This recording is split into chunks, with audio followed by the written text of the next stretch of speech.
We need to get to that point where we are as loving as we're firm. You are firm with the children, you are loving to the children. Somebody said recently that a child went to school. The child at home, she said she will always remind the child, go and clean your room, go and clean your room. Sometimes she will come in and say, you've not laid your bed, you've not done this, you've not done that. The child gained admission to the university, and the guy said he would always hear his mother's voice.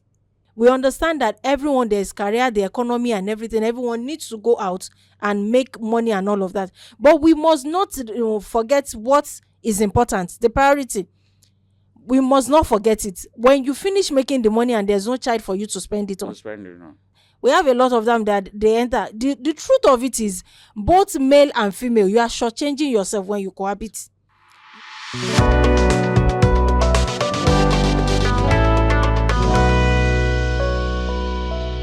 Welcome to Difficult Conversation Africa broadcast, a pioneering platform which attempts to raise, discuss issues many are afraid to face. I present to you the host, Yinka Olaito, a media communications development expert, author with about 2 decades experience in Africa and in the United States. All right, welcome to Difficult Conversation, episode 4. Thank you for those who have been following us and our listeners. We appreciate your feedback, and we want you to begin to continue to give us such your feedback as it helps us to improve. We really appreciate your feedback. In this episode, we'll be looking at family values and what is the foundation of this. I need to read something out. Family values borders on ethics, beliefs that a family share. It is often at the nucleus of family happiness, family, community, and national happiness at large.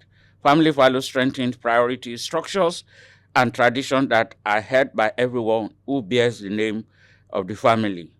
And it dictates the alignment that are necessary when people go wrong. Other thing, what we find out today is the fact that for Africans, we cherish family value. We want there are things that are known. The issues of know the son of whom you are, and our name is important, and all other values that we used to cherish, they are no longer there. The value for honesty, empathy, and all that, it seems to be missing. And because of this, we can see what happens within the society. And today we'll have to be looking together at family value and national development. Today I have with me an expert who has a track record in it, Mrs. Remi Offo. Please welcome to the conversation. Thank you, sir. Yeah. She is a family expert. She specializes in family and coaching and mentoring families to be the best and to establish their values. So we thank you for coming on the meeting today. The first thing I want to ask you today is the first question that comes to my mind is we discover that we want to ask, what is family value, and why does it appear that many people really don't care about it today? Okay, thank you for having me here once again. My name is Remi Offo. When we talk about family values, it's just the simplest way to describe it is just to say the standards each family holds very dear. The standards, the beliefs, the kind of culture that the family holds very dear. Those culture that is kind of binding on every member of that family. So, and it looks like we are beginning to lose it, but it's probably not that we are beginning to lose it. I think it's more of the fact that things are changing, and then the core values that we should uphold, even though situations are changing, are the ones that we are letting go. So it looks like the priorities are changing, and we are not so conscious of the effects those changes are having on family members. You say priorities that each family, when you were growing up, or when we were growing up, we are not Gen Z. What are the priorities that family plays in those days and now? Okay, what in those days, one of the things that is quite major was the fact that growing up, for I can speak for my generation, growing up, we had daddies that go to work. You rarely find women go to work. And if you find any woman that had a career, they are mostly school teachers or someone that is running a business that has like a shop, a convenience store close to the home. When the children go to school, they are back. And then the major source, financial source for the family those days would be the daddy. But things have changed now. The change we have now is that we have more of both men and women are in, they have careers to Paid pursue. job. They're So, in paid jobs. okay, thank you. Are you saying that is the changes in what used to be that is dictating family value? Should we say that there should not be a family should not uphold, because you already say it's a priority and standard that each person set. So, irrespective of the changing environment, why is it that there seems to be no values that we are promoting, and that the society seems to just allow everything to go? We still have, these days, like unlike these days we have the media, we have social media, especially, and then there's access. All you just need is a phone, and you need to have data, and that is all. So it looks like that is where everyone wants to keep up appearances. Everyone wants to just be seen, be heard. It doesn't matter if what they are doing is what they call it cloud chasing. What they just want to do is everyone wants to be seen. So we are not upholding the major things. It's so disheartening that you are on social media and you can hear a little, maybe not little, a young person, addressing an older person in a manner that is very unbecoming. So I think one of the things is, even though times are changing, I think the value for respect, the value for humility, the values for loyalty, the values for responsibilities are the things that we are gradually letting go. Okay, you talk about cloud chasing.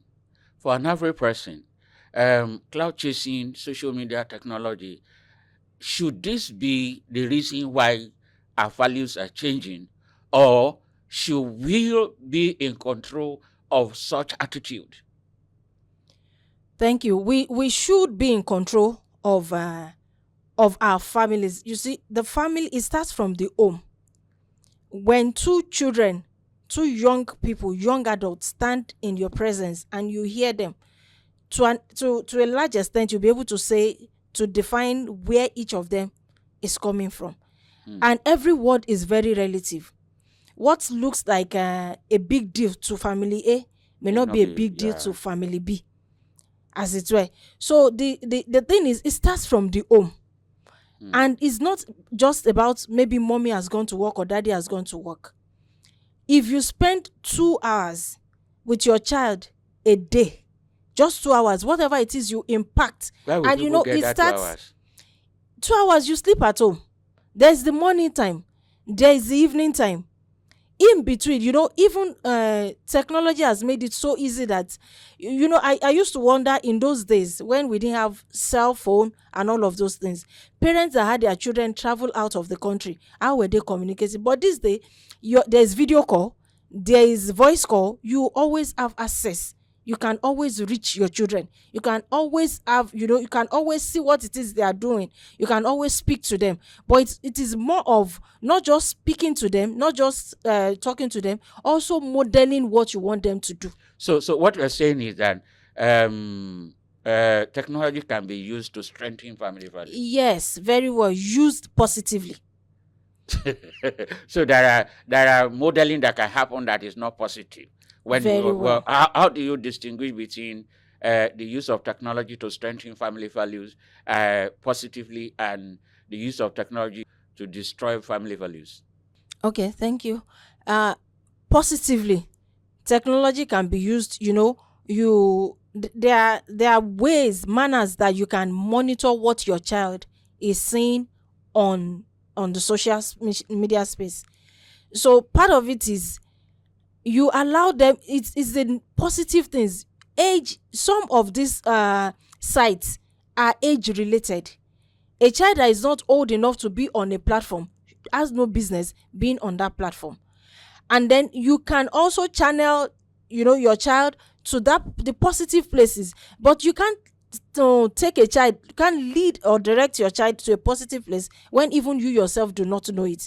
So it boils down to, when you have knowledge as a parent, you will be able to impact the right knowledge into your child, into you help them to make good use of it. There are things to learn on it. There is like, for instance, there's absolutely nothing you want to learn now that you cannot find on YouTube. So what are your children doing on YouTube? What are they learning on YouTube? I saw a video on social media space where children, young girls under 13, where they were trying to talk like adults, and demanding for money from men, how it is that they will not follow a man that does not have money and all of that. And then he gained, whatever it is you put on social media space, it doesn't matter if it is positive. In fact, the more negative it is, the more how do I put it, the more publicity it will receive. Well, I'll come back to another question that is in my mind. Recently, I follow a conversation online. One of the leading actress in Nigeria was scolding two potential actress ladies who came to the set for auditioning without bra, and then another popular TV presenter was saying that, what is our business with that? How does influencers' behavior, how such things shaping family value, and how does communication at home, intentional communication at home, how can we, because a child or maybe a teenager can be exposed to that, say, this is what is going on, but intentionality of the parent saying, oh, you are not. I remember somebody was saying that. Okay, I remember my teenage girl was saying that they do this. I say, in Olaito family we don't do this. So how does intentionality and communication, how can it strengthen family value entrenchment? Okay, so let me start from the example you cited, the actress. I think I saw that, but I didn't see the one that responded to it. So for that actress, the first thing I asked myself was, what was the motive of what she did? The You may potential want actress or the one who was scolding? the one who scolded the young The girls, young girls that ladies, they came because to in audition that without video I bra. saw that, yes, she also had them. They were there, and the camera was on both herself and the people she was scolding. So I asked myself, what was the motive of that? Because she wanted to get, there are ways we can do the right thing the wrong way. Okay. So what I think she did that day was that she was trying. Her intention was to do the right thing, but what was the motive? She had done it the wrong way. So when you want to scold, when you want to bring correction in that manner, Maybe they are what you bring recording in, and she noticed. no, what you bring. I didn't watch it. I just saw. I had a comment Even that she if was she quoting. wanted to correct it, Yeah. like, for instance, I would have expected that, okay, you speak to them privately, but you can now write about it, do a video about it, without exposing who the girls were. When you correct in that But manner. let me. It's good that we are going through this direction. This was not part of what we're doing. I remember in the last administration in Lagos State, there was an event that Lagos State was doing, that the deputy governor Orelokwe or something at that time, a lady, one of the dancers, came to the stage where all the dignitaries were dancing, and she didn't wear underpants. And the woman spoke up and said, wait, you don't do this. You don't do this. These are dignitaries. You could have come while you wearing a leggings and there was no underpant. That is, well, maybe she has no right to correct her because she's an adult. I'm just saying that if you say, yeah, I quite understand the fact that you're saying that maybe she should have done it secretly or privately. But the fact also is the fact that those potential actors did not complain. Did you see complain? I didn't watch that video, but that was it. But the only thing where it came up was when another popular TV presenter was not saying that, what is the business of the woman that was correcting them? Okay, so the way that is growing up, we grew up in a community where every adult is your parent. Everyone But could things have correct you. changed. Yeah. Things are changing. And There are some there are so some adults should certain be they careful still what they do. no, you can still correct, but I'm saying it is a right thing that is done in the wrong way. What you get when you correct in that way is that you get their defenses up. They want to defend themselves. They feel like they want to talk. You see, the way we were raised up, in some homes, what the parents succeeded in doing was to raise children who felt they were cheated, and then now they feel that I have a voice, I also want to speak. That explains why a child will gain admission into the university, and after the 4 years you find out that the child looks for every reason not to come To back home. revolt. Not to come back home. But that is if you have been unnecessarily strict. I think so. That is it. Because if you are not unnecessarily strict and you let the child see that I'm doing this, because sometimes I'm not trying to use my. I remember if I had to punish my kid, I'll say this is what you did wrong, and this is why I am enforcing this, because I want you to notice. Whether you do what I ask you to do or not when you become an adult, but you will remember that somebody told you that this was wrong. So as much as you said that there are changes that older generation must observe. You don't want to scold people unnecessarily in making sure that you enforce your family value. Today, again, like you said, when the baby boomers and the older age, everybody raises the village raises a child. That's what they said. Yes. But today, it's not a village does not raise a child anymore. It has to be your parent. And in fact, when somebody even punishes or help you to instill punishment in some other adult, they say, "Did I send you?" So what are we trying to say is that how do we bring back the values that are missing, or if they are not missing? Yes, technology is here. Okay, it's no longer a village raise a child. That's what we say now. But I'm just asking, how can you still instill family values? Because at the end of the day, family value affect what happens in the society. Yes. It affects what happens at the national level. And we can see the product of lack of family values at the leadership level, where everything is now about money. I always like questions like this, because what I like to ask, sometimes I may appear as being contradictory to what other people are saying. And it's because of by privilege, the people I've been able to speak with, the people that have approached, that have come into the counseling space, that I've spoken to. So the thing is, I always ask the questions: who are the generations that is ruling presently, the generation leading presently, that is doing the country the way it's doing it? What were the values they were raised with? All these values that we are looking at that we think are the good values, they were raised with it. How come they have turned out the way they are now? So a lot of times, I always want people to define the motive for whatever it is they are doing. We want family values, we want to put there, and there are core ones, there are key ones that we must never, no matter how Like much what? technology Like has which come in, respect. And when I say respect, it must go both ways. Mutual respect. A parent must respect their children. The children must respect their parents. It goes both ways. Okay, for instance, I had a young counselor come in to talk to me one time, and this girl said, a girl of, I think, between 9 and 11, if I remember quite well, and she said that her parents will tell them, when you finish eating, do your dishes. Said, but they don't do their own dishes, they just come to drop it. And when she was done, so I told her, I said, the food you eat at home, who provides for it? Who pays? She said yes. So she said the parents.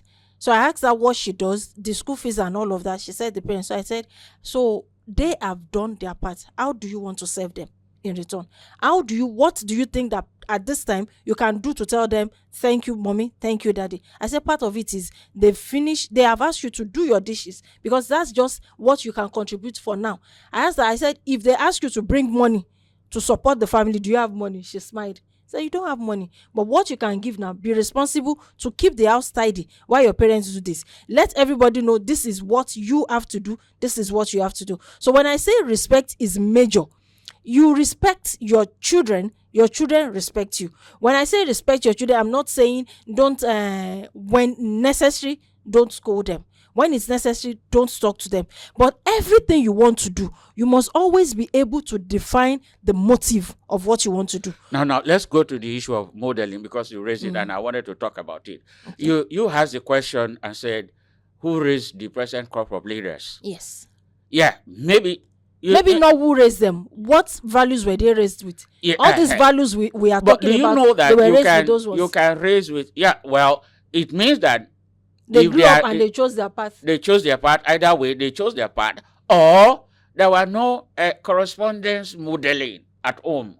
Maybe the parent teach don't smoke and the parent was smoking. Maybe the parents teach honesty, but they were not honest. Maybe the parent teach that, okay, you have to call a spade, and then somebody came to come and ask for the parent, and the parents say, tell them I'm not at home. Yes. There's a correspondent, there's a conflicting value entrenchment. So what is the role of modeling in value? Because we've seen where parents are teaching something, because that may be the reason why sometimes we say who raised these people, or what are they? There may be, the problem has been around modeling, because modeling is important. A child will copy what you do more than what you say. So the problem is, when you talk of family value, is beyond what you say. It also has to do with what you do. Yes. So what is the role of modeling in this, in family value issues? Okay. For modeling, the thing is, a lot of parents, because sometimes we look at it that we are not answerable to anybody, and that is wrong. We tell them, do what I tell you to do, don't do what I do.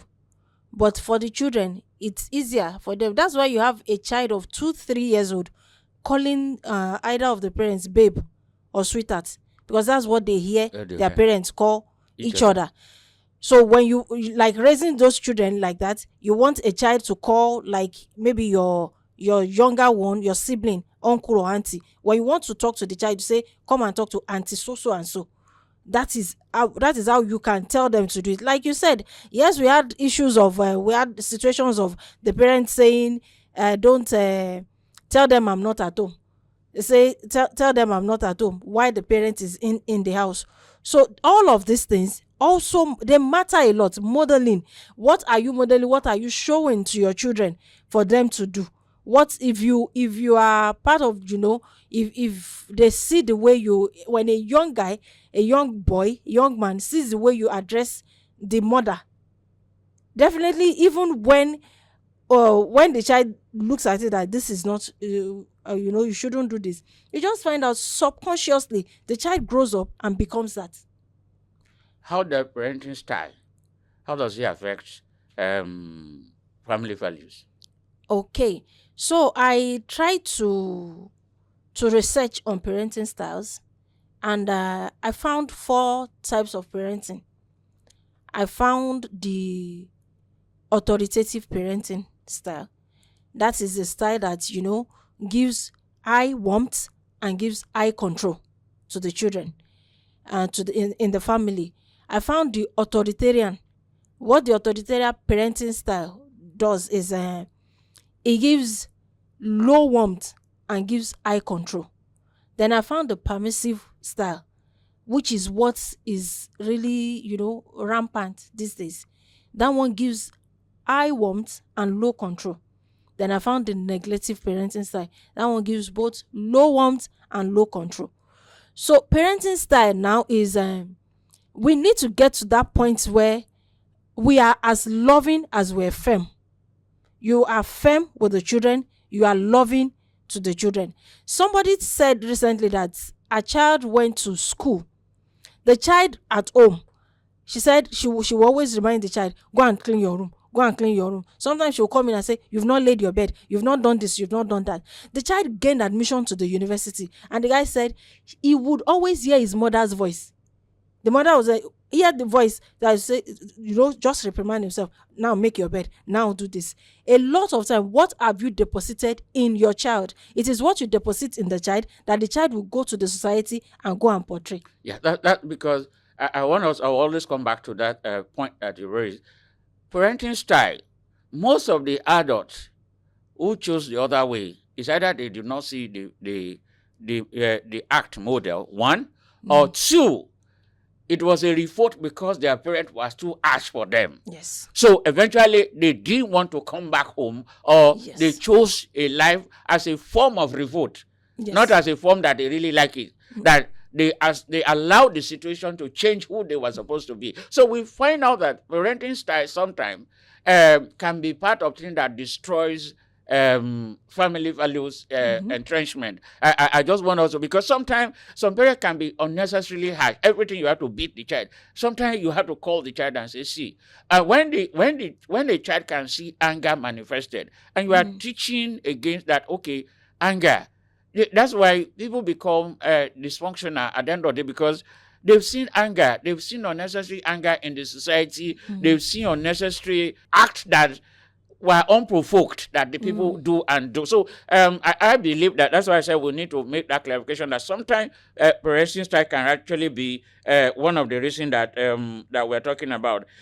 Many urban families are missing a great deal in family time due to fast-paced society we live in. How can we still ensure that the family value is still? Yeah, you are talking about the usefulness of technology. That okay, you are not there and all that. How can we still maintain that bonding within the family, that love, that environment where everybody feel appreciated and all that, despite the fact that we are now in a fast-paced society?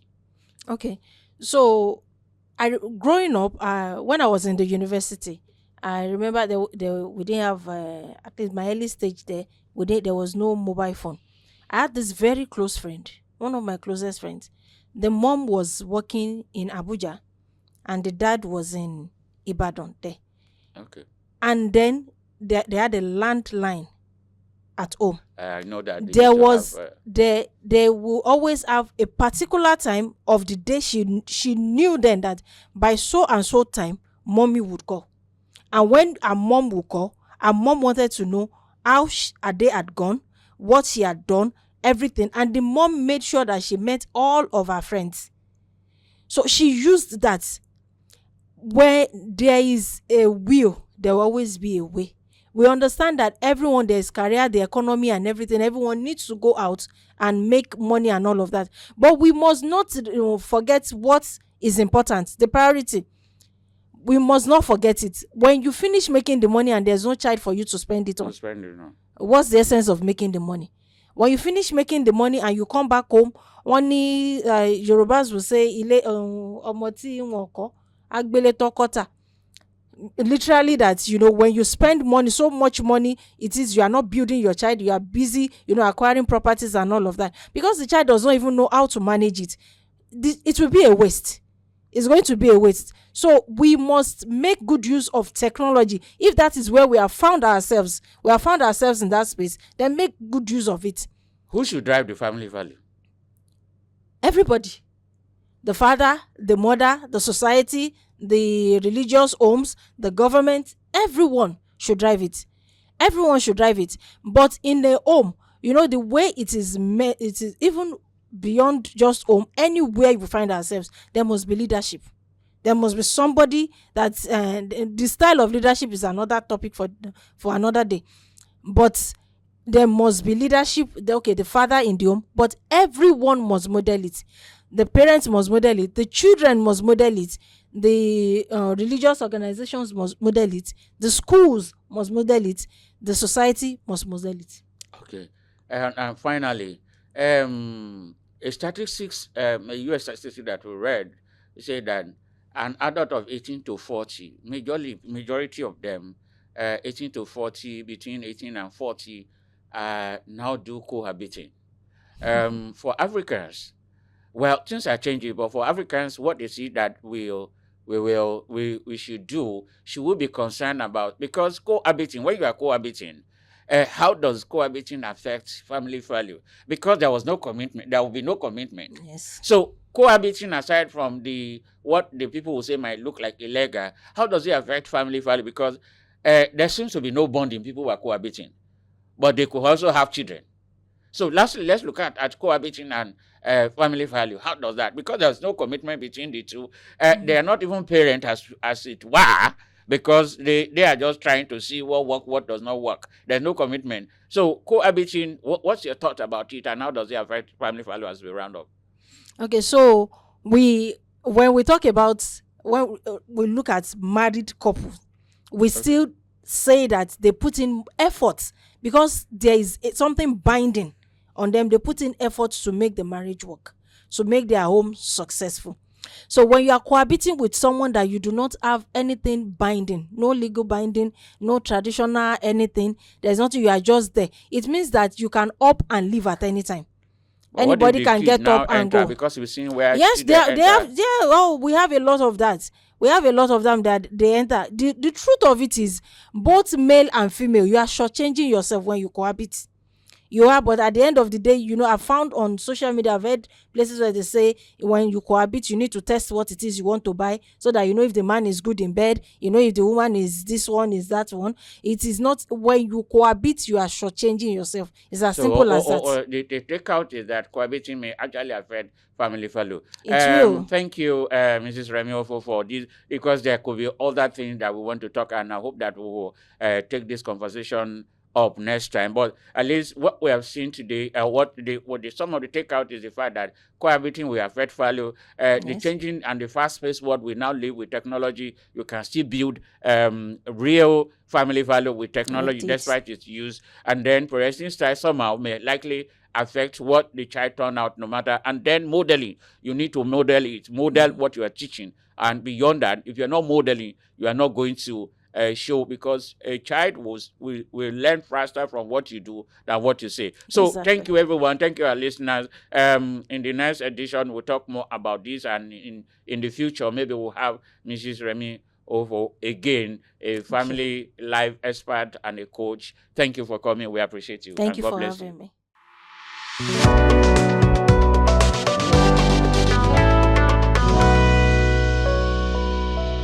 Thank you for listening to this episode. For inquiry, please send an email to info@difficultconversationafrica.org. Telephone 0809 591. Please follow us on YouTube, Facebook, Instagram, and Twitter at Difficult Conversation Africa. See you soon.